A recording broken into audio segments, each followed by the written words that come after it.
Here we have an older Blues DeVille 4x10, one of the old ones with Alnico speakers. So judging by the wear on the speaker frame where the screws could be, I'm not sure that these are original to the amp or not. The complaint is smoke coming out of the back of the amp. That's not good. Tolex too close to a tube. That's unlikely. I don't see anything burned on this. This amp has had some work done before. There's a bias circuit added. The stock amp does not have an adjustable bias. And it's got these 2-watt voltage balance resistors where the original had half watts. And I don't believe that these are original to the amp. These are. Anyway, let's see if we get a light show when we power it on. I've got it going through the current limiter, of course, and I've confirmed that it has the correct 3 amp fuse. Let's power it on in standby, and we're just going to watch and see. And I don't get any light. There it goes. The lamp bulb was just loose. Okay. All the heaters are coming on. This is the exciting part where I just wait a few minutes before powering it on, taking out a standby. I'm probably going to edit this and take out a big chunk for you guys. So I'm going to do the time lapse now. Okay, let's take it out of standby, shall we? I'm watching my current limiter and all this.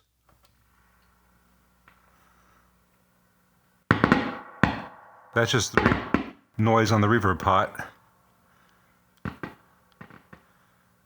And I suspect might be a solder joint or two.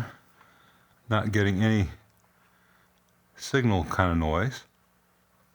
I'm not hearing any sound come out as I turn the volume up, and I should. Neither am I seeing any smoke, so could be worse. Let's check some DC stuff. Let's see what we have at the op-amp rails. Try this again. Pin 4, negative 15, 16, pin 8, positive 16. And on this one, definitely have something happening in the reverb return. No magic smoke. Let's plug a guitar into the effects return. Should hear the guitar through this. It'll be dark, but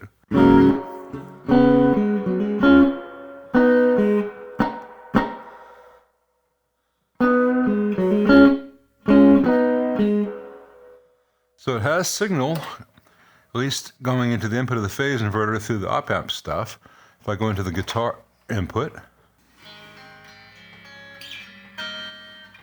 it's really weak. That could just be a bad preamp tube. I'm wondering if a preamp tube just smoked. It's like there's a ground connection that's bad in the amp. Huh. That's really weird behavior. And with something plugged into the effects send and return, the signal almost completely goes away. Pull that. And the bleed that we did have is almost completely gone.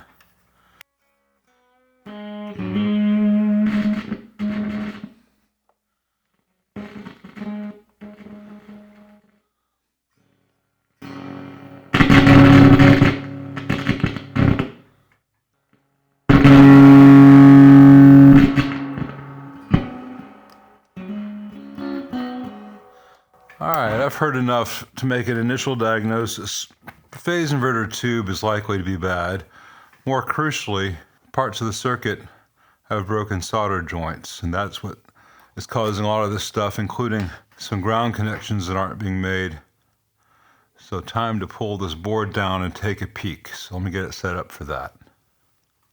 Many dozens of broken solder joints like this one, and it's hard to photograph them because the camera lens sees shiny things differently than we do, but trust me, this thing's just riddled with bad solder joints. This is an older production one which used leaded solder, so I don't have to remove the old lead-free stuff to redo it. And I'm suspicious that some of these pots might be past their prime as well. We will find out. But first, let's see what some good solder joints buys us. Well, I put it all back together temporarily, not fully back together, because I didn't expect to say, and it's done. Based on the sounds, some of the pots are now working and some of them are defective. That's after resoldering and a lot of cleaning. You hear that nastiness in the background?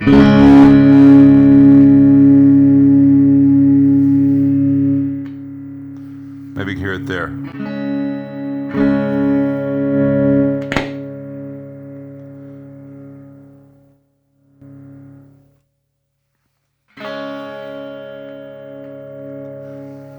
And that treble circuit's not working right. So it needs a whole bunch of new pots. A lot of these pots just aren't working. And that fuzzy tearing paper sound in the background, that's the filter caps, and I suspect all the electrolytics need to be changed at this point. This amp's about 30 years old.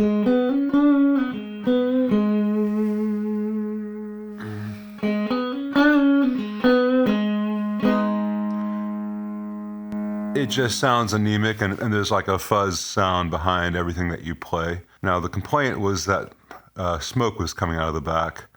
I don't see anything that indicates that smoke was happening, that anything was burning. But, and I've done a close inspection of everything, but it is something that I will bear in mind I will keep in mind going forward.